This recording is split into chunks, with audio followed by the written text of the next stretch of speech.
இன்றே டவுன்லோட் செய்து உங்கள் ஃபேவரட் ஷோக்களை என்ஜாய் பண்ணுங்க. ஏய், நீ என் புருஷன் மூச்சுக்கு 300 தடவை சொல்லுவல்ல? அந்த புருஷன் என்ன காரியம் பண்ணிருக்கான்னு பாத்தியா? உனக்கு டிவோர்ஸ் நோட்டீஸ் அனுப்பியிருக்கான். சரி, அவர் அனுப்புனது இருக்கட்டும். நீங்க எதுக்கு கூப்பிட்டீங்க அத சொல்லுங்க. அவன் உனக்கு டிவோர்ஸ் நோட்டீஸ் அனுப்பியிருக்கான். பதிலுக்கு நாமளும் அவனுக்கு அனுப்ப வேண்டாம்? அப்ப டிவோர்ஸ் நோட்டீஸ் அனுப்பியே தீரணும்னு சொல்றீங்களா? ஆமா, பொய் சொல்லி கல்யாணம் பண்ண அந்த ஃப்ராட் பயலே தில்லா நோட்டீஸ் அனுப்பியிருக்கான். அதை நம்ம வேடிக்கை பார்த்துட்டு இருக்கணுமா? அவன் ஷாக் ஆகுற மாதிரி நாமளும் பதிலுக்கு ஒரு நோட்டீஸ் அனுப்பணும். லாயர் சார், மேடம், அந்த டிவோர்ஸ் பேப்பரை கொடுங்க. இந்தாங்க மேடம்.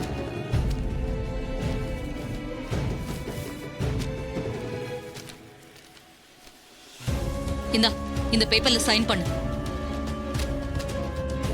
ரேவதி, உன்னதான் சைன் பண்ண. பென்னு கொடுங்க. இந்தாங்க மேடம்.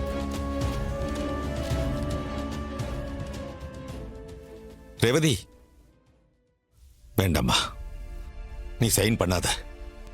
இதுல உன் வாழ்க்கையே அடங்கியிருக்கு. மாப்பிள்ள கண்டிப்பா டிவோர்ஸ் நோட்டீஸ் அனுப்பியிருக்க மாட்டாரு. இதுல ஏதோ குழப்பம் இருக்குமா? தயவு செஞ்சு நீ சைன் பண்ணிடாத.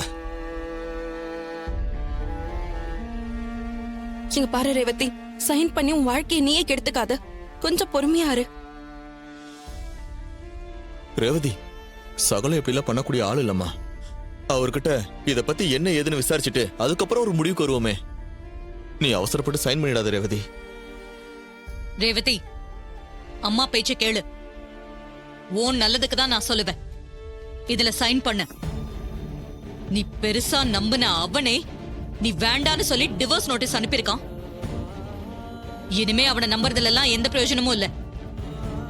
நான் தான் அவனை நம்பினா நட்டாத்துல விட்டுடுவான்னு சொன்னேன் இல்ல? இப்ப பாரு, அதான் நடந்திருக்கு. இந்த அம்மா உன் கூட எப்பவுமே உறுதியா இருப்பேன். இந்த பேப்பர்ல சைன் பண்ணு. எங்க சைன் பண்ணணும்?